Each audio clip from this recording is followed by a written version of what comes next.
ปลามือดูฮะ พอแห้งได้ดิปลามือนี่พอแห้งเลยเนาะ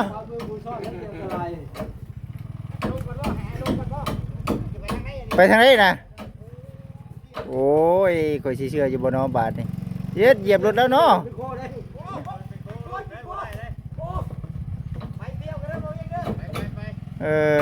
ไปแล้วพี่น้องเอ้ยเอา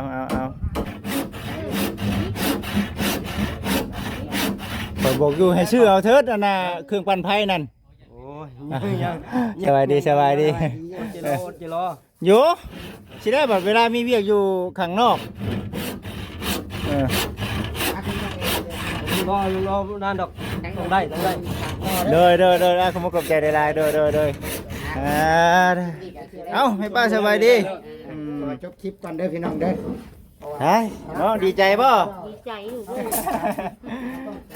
ดีใจได้หวย4ตัวบ่แรงกว่าหวย4ตัวป่ะแม่หวย4ตัวบ่แรงไปซื้อเลยลูกวันยังมื้อนี่วันศุกร์เลขยังสิเอาเลขยังมื้อนี่กันกะได้ตัวดีเลยบอกเดียวได้ยังบ่ฮู้เนาะ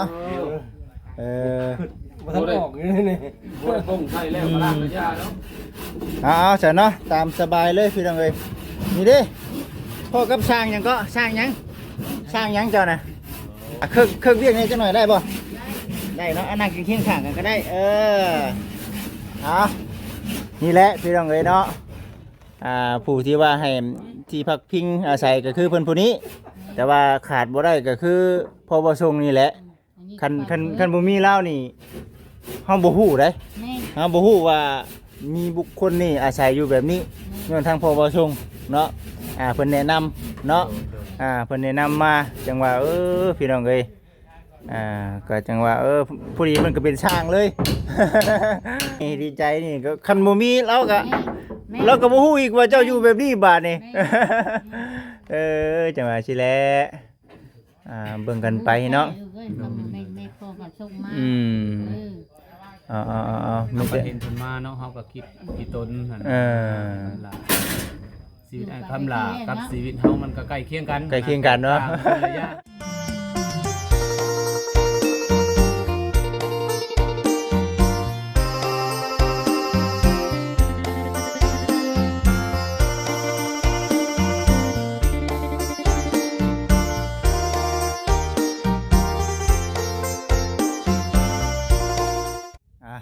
พี่น้องเด้อเปิดพามาอีกวันนี้พี่น้องเอ๋ยเนาะอยู่ที่เถียงนาของทางแม่ป้าที่ว่าให้กับทางบ่าวคำลาเพิ่นเนาะพักอาศัยอยู่นั่นแหละพี่น้องเอ๋ยเนาะมื้อนี้เด้อพี่น้องเด้อเนาะกับทักทายสบายดี FC พ่อแม่พี่น้องทุกท่านทางฝั่งลาวฝั่งไทยทั้งต่างประเทศและก็ทางเฟซแล้วก็ทาง YouTube นำเนาะพ่อกับทางบ่จิตมานี่พี่น้องเอ้ยเนาะพอดีสิอัปเดตกับ FC ได้เบิ่งในเรื่องของทางเถียงนาเราเถียงนากับแม่นเฮือนกับแม่นแล้วล่ะพี่น้องเอ้ยบัดนี้ก็ได้เนาะพอดีว่ามีทางผู้รักผู้ใหญ่เพิ่นชุดช่วยเนาะมอบหมายงานให้กับทางบ่เวียงเพิ่นเป็นสะพานบุญให้นะพี่น้องเนาะ14หลายท่านเพิ่นก็ว่าโอ้ยบ่ซั่นเราสมควรได้เด้อบ่จิตเด้อบ่ซั่นแล้วก็เรื่องเฮือนเรื่องชานเรื่องบ้านเรื่องช่องเนาะของทางเบาคำลาเด้อพี่น้องเด้อเนาะก็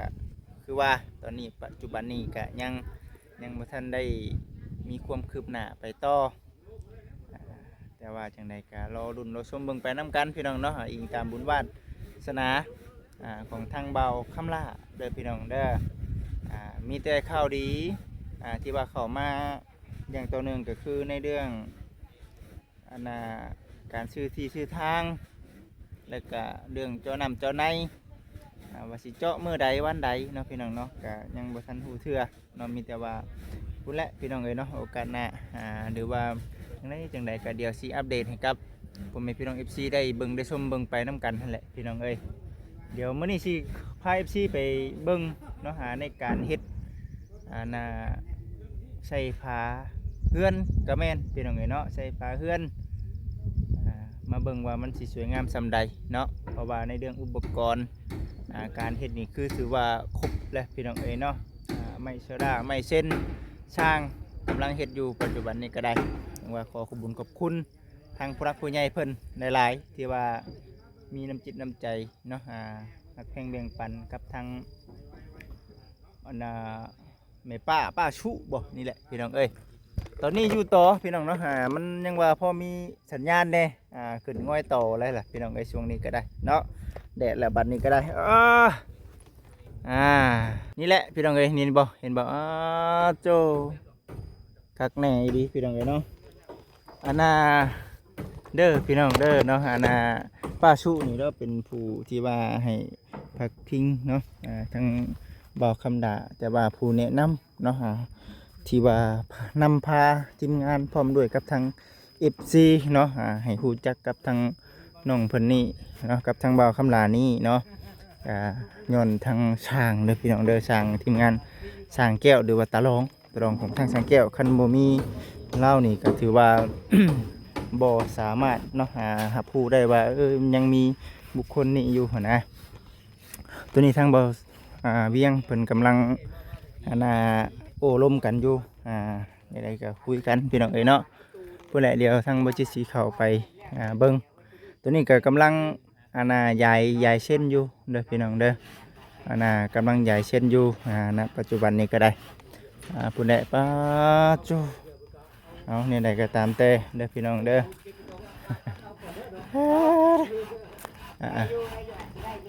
นี่ดิยายเส้นใส่บงกบเป็นทีเรียบร้อยพี่น้องเนาะข้างนั่นข้างนี่คือจะเป็นขันห้องน้ำอีกแน่นี่เนาะคือดีแท้เนาะพี่น้องเนาะภาษาเดียวสิขึ้นไปทั้งเทิงก่อนเด้อพี่น้องเด้อทั้ง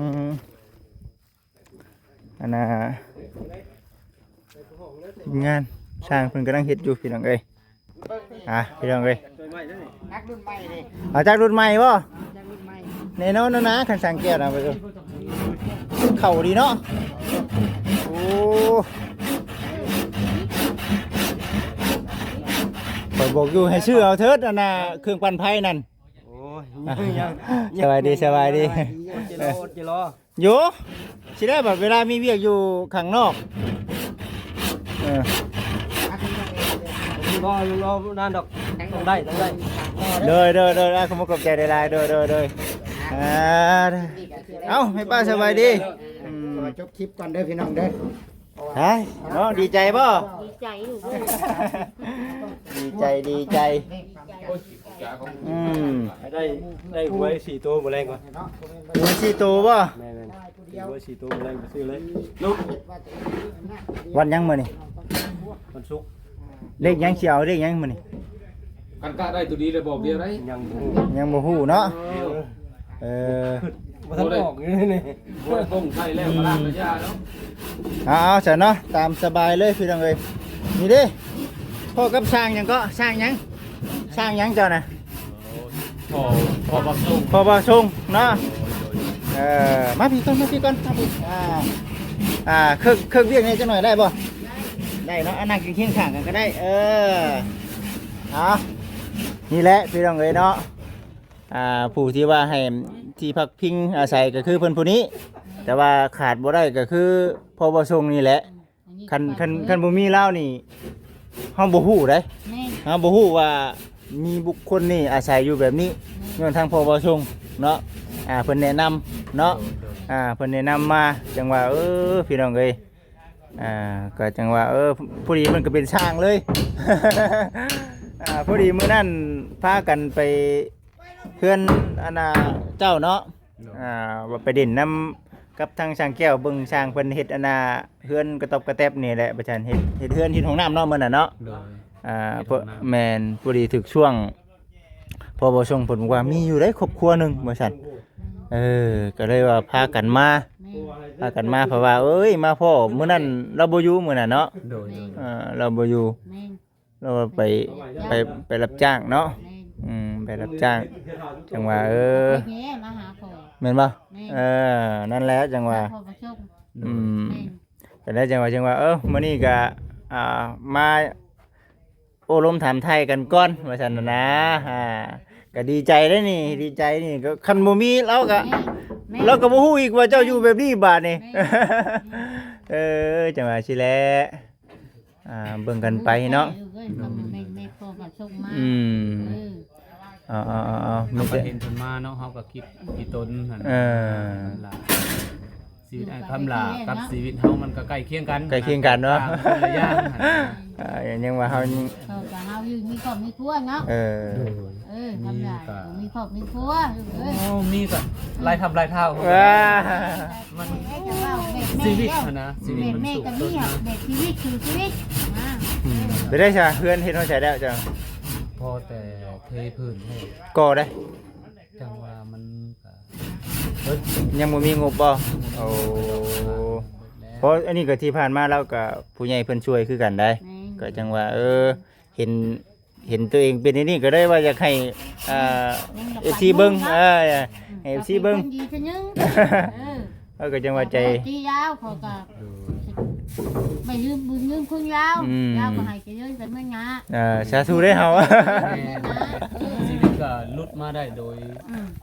แม่อ้อยเพิ่นสู่มาจังหลุดมาได้ แต่ปัจจุบันคือมื้อหลังก็โอ้หักมาอยู่กับตบกับสร้างสุขอยู่ตูบตัวเล่าก่อน คำแมนดึงแรกๆก็มี ถูมืออย่างเงี้ยถูมืออ มี ย่างเงี้ย เจ็บ ถูมือ เท่าแก่บนพาไปทำงานนะเพิ่นได้มาจากเท่าแก่คนเวียดมาตั้งเรือนหลังแรกคนนั้นเป็นคนดึงออกจากตูบก่อน ตะกี้ก็สุดยอดคือกันเจ้าของ โยนแล้วอยู่ตูบตัวเล่าเลย เออ กับสร้างสุข คือการเยอะเลยแม่ก็อยู่คือกันแล้ว ตั้งเรือนหลังนี้มากหลายปีเติบแม่อ้อยมาเสริมต่อ ผู้ใหญ่เนาะผู้ใหญ่เพิ่น สานต่อโอ้ยก็ ทำให้คือเป็นเนาะ ก็ดีใจน้ำยังบ่ทันได้ลืม ได้เป็นเอง ถือว่าเป็นบุญของนายทั้งเจ้าเองเนาะ แม่ แนะนำทั้งผู้รักผู้ใหญ่มาช่วยบ่คำลานี่ก็เอาขอให้ได้บุญในลาย ง่ายๆก็ได้เพิ่นดึงมากับมหาลำดา แล้วไว้เฮือนชานก็ได้ อยากคิดว่าแบบว่าเนี่ยนั่นแหละจะเอาไปได้อายุสังขารก็ซ้ำนี่แล้วหั่นน่ะ40ปลายปีแล้ว45ปีแล้วหั่นน่ะ ยังไปยืนย่องพออยู่ มา มันก็ขึ้นแล้วหั่น เลือ น่ะ กพอ48 45 โอ้เนาะเอาจะเอามีแต่ว่านี่แหละพี่น้องเนาะก็เลยถามไทยทั้งพ่อบ่ทรงแน่แล้วก็ทั้งแม่ป้าเพิ่นพร้อมแม่ป้าเสิร์ชเนาะเอาซะโอเคไปเนาะบุกเวียกต่อเฮาเอาแนะนำดิเฮาก็มาอันนั้นก่อนพี่น้องเนาะเฮ็ดหยังกันนะครับไล่อยู่บ่ วิสตัดยันเอาเลย โดยช่างแก้วบ่น่ะเอาดีๆได้เฮ้ยจังไหนตีนหลังท่านตีนหน้าพอแห้งแล้ว เพิ่นเคยไปอยู่ดอก เคยไปอยู่บ่ ทับอยู่ เออ เคยไปเมืองไทยเพิ่นไปครับ โอ้มันสิเชื่ออยู่บ่ว่าเคยบ่เคยนี่ฮะ เคยจับ เออ มีดมันยังเคยจับ เออ มือนะ คนละวันเนาะ อึ๊บ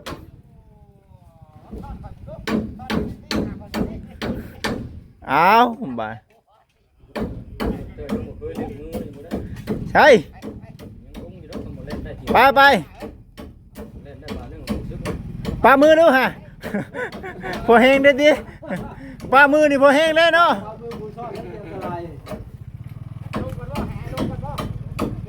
ไปทางไหนนะ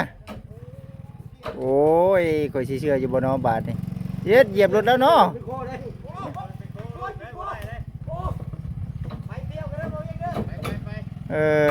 ไปแล้วพี่น้องเอ้ยเอา คักแม่โอ้ยเนาะพี่น้องเอ้ยเนาะทั้งสร้างเฮากำลังบุกอยู่พี่น้องเอ้ย เราเคยเนาะเคยบาย เคยบายก็ยังใครเด้ที่ว่าคือว่าทุ่งดูไทยแล้วก็เป็นเบิดเนาะ แม่น จ้ำก็ได้ลูก ได้อยู่เจ้าดิน ๆบ่จริงตก ลูกไทยมันก็ไทยหน้าอยู่ บอกยังว่าเป็นผู้ชายยังว่าเฮา ใครอยู่เนาะ คืออยู่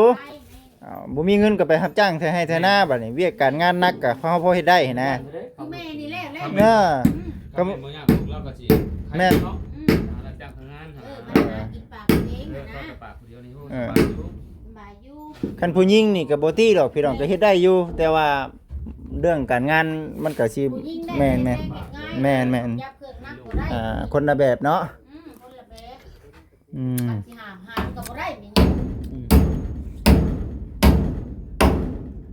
โอ้ โอ้เนาะ เข้าเลยเข้าเลยบ่ต้องเอามา แล้วจึงยิกเขาอีกมื้อนี้สิย้ายให้มันแล้วมื้อนี้เนาะให้ได้ทางแก้วแนะนำดูนี่เอาแบบใดแนะนำ FC ดูแบบใดนี่สิคันห้อง2ห้องบ่ ต้องออกแอบนี่ แอมเบิดเนาะ แอบนี่ นี่ก็มาชี้บ่ บอกตัวนี้จงก่อน ตัวนี้จงโล่งบ่ตัวนี้ ก่อนจงก่อนเพราะว่าพอท่านมี มีงบ บ่สิเฮ็ดห้องตัวนั้น ขันห้องก่อนห้องเพราะว่าเขานอนห้องนี้เคยนอนห้องนั้น โอ้โห แล้วแต่ประตูนี่บ่ได้บ่ท่านมีเด้อตอนนี้เด้อ เน้น ท่านมีใส่ให้ ประตูตัวนี้ก็ยังบ่มี โอ้ ปล่อยล่วงเลย แต่ว่าขันเป็นห้องนี่ซื่อ คันเป็นห้องซื่อๆเนาะแต่ว่า2ห้องนี่บ่มีไม้เส้นแล้วก็บ่มีแป้นบ่มีประตูในอนาคตก็ว่าจะขันอยู่เนาะ แม่น แล้วตัวนี้สิปล่อยไปลงตัวนี้ ปล่อยล่วงก่อน ปล่อยลงแล้ว อ๋อ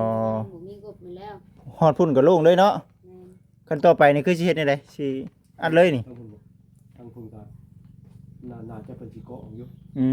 ม พื้นทางไฟเด้ บนดังพื้นดังไผเนาะ ฝนตกลิ้นมันก็บ่มีบ่กองบ่มีบนทางไฟแล้ว ขี้โง่ได้ลงตารางเนาะแม่น ฝนตกลิ้นเดือนเก่ามันก็เปียกหมดเลยเนาะ ดูได้สิ แม่นแล้วมีแต่ว่าสีแอมก่อนพี่น้องเนาะแอมตัวนี้แอมเบิดนี่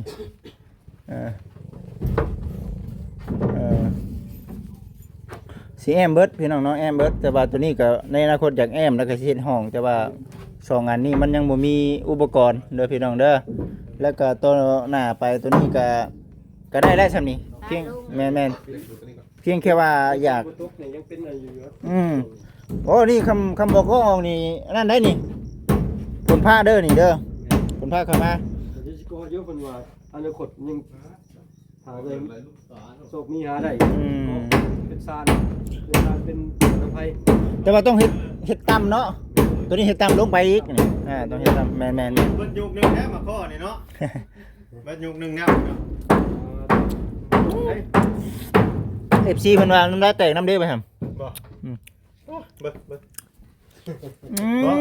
คอยอันเอา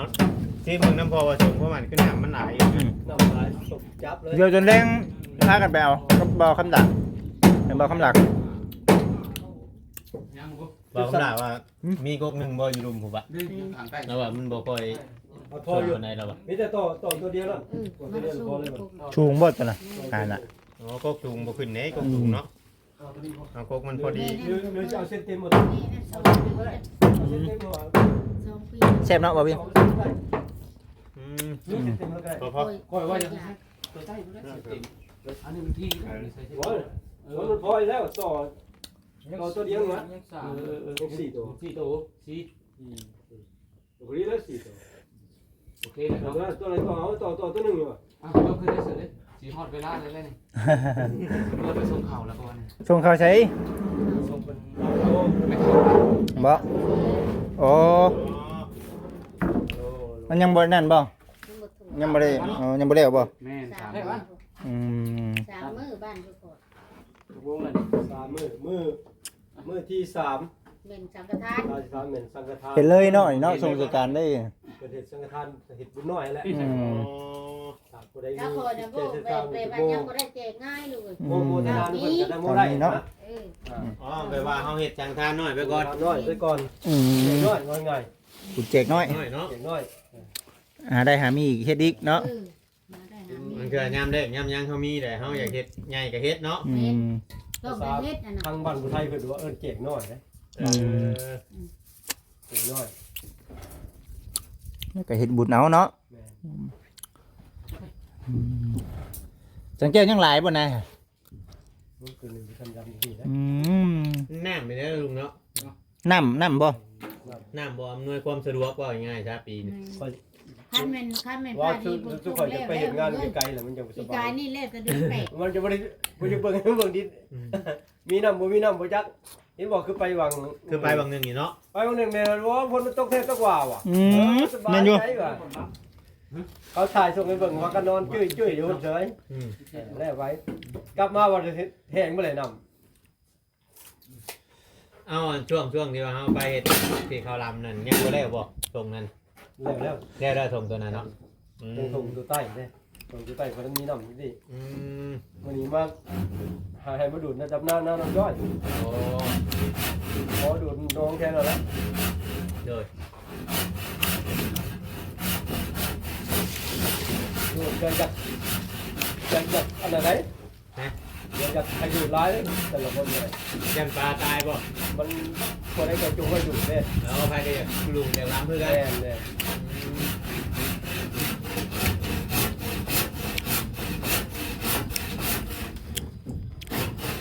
มันจนสิพิษเดียวน้ำก็ให้ แม่เลยเฮ้ย ดีได้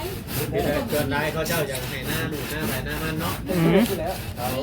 ก็มาแบบหน้ามูบ่อยากให้ เนี่ยมันเนาะเขาก็บอกกล้าทำหนาเว้ย เพราะสมัยนี้เนาะสมัยนี้โอ้บ่อยาก อะไรมีน้องมันได้ไว้ แม่น เขาบอกกล้าดูเพื่อนมันนี่เล่นปลาตาย ปวดปลาเราจะปลาตายอีกเนาะ แม่น้ำก็น้ำลายเลย ปล่อยลูกกับตัวเนาะ โซลามันก็ปล่อยแล้วน้ำหวยน้ำหอมเราปล่อยน้ำปลา สิปล่อยยังอยู่ห่วยเนาะคงยังห่วย เราไปจงหัวไม่ดูดแล้วหวยห่วงกับมันมีน้ำไหลได้ที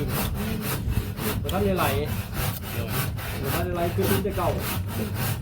ไก่ก็แต่รุ่นท่านในโตกะแต่รุ่นฝนตกทั้งวิทย์ แม่น ท่านในถ่ายหุ่นแซ่บเนาะตกบาทเดียวน้ำมาก แม่งอ่ะน้ำจนเต็มพัง น้ำมากเลยตัว โอ้มันนำคือวางนั่นเองเบิ่งเอา แม่ นำ ไปตึกฟ้าแม่เต็มตานี่ อันแถวนี้ก็เสี่ยวเวียง แม่น ยามฝนตกคือนี่มีแต่น้ำเลย แถวเดินแถวนี้ มีแต่น้ำเล ไป ย หาบงผุง ปีนี้เนี่ย น้ำ มันต่างแต่เดือน6น้ำมากปีนี้นะ แม่น แม่นคิด เดินพบคนเนาะ แม่นแต่เก่าบ่มีนะน้ำห่วยใหญ่มาก เขาม่านเนาะ แม่น เขาม่านเขา เอ้า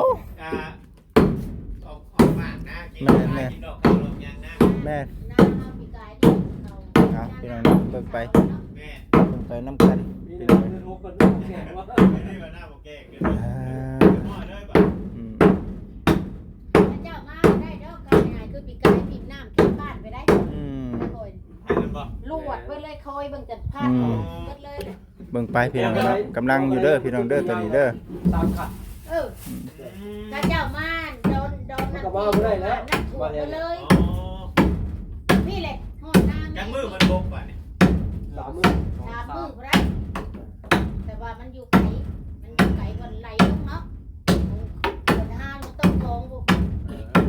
อืม มานานบุก ไม่ดำหน้าบ่มื้อนี้ โจ๊ก โจ้น้ำนี่ฮะดูดเอาที่ดูดเด้อเรื่องกับมึงมีน้ำมันเนาะอืม ลองเขากันดูแห้ง เออ ว่าดูแห้งรอด ดูดแห่งเราเขาก็มาดูน้องกัน บอกเองกัดกี่ดี พี่น้องเอ้ย พอดีอะไร ต้องพอเอานะ พอได้จักเช้าให้สนาพอผลพลาดแล้วพอได้เกี่ยว ยังใกล้หมูก่อนคอก่อนคอ หมูมีหอดบนคอเนาะ กูจักเริ่มกลางคู่ เออ คอยได้จากคอยตรงนั่นกับโคกสองบอลถูกโคกแล้วมีมันดูดเลยคอยก็เลยแต่ว่ายุ่ดิใจกินกันนี่แหละก็มามัน หมูยังว่าได้กับปลูกเขาแนวเลยเฮายังบ่เห็นแววเขาปลูกอีกอย่างอย่างมันเฮาดำลากันหญ้าบ่คือไอ้บ่ได้เลยก็ ได้บ่ได้คนบ่ต้องก็ย่ำไม่ได้อยู่คน แม่นควรเจ้าจะรอมันกดบ่มาไหนก็สิว่ากัน ไม่ได้อยู่คน ตกรุ่นก่อนนั่นเองเติบน้ำบ้านนะรุ่นตอนบาง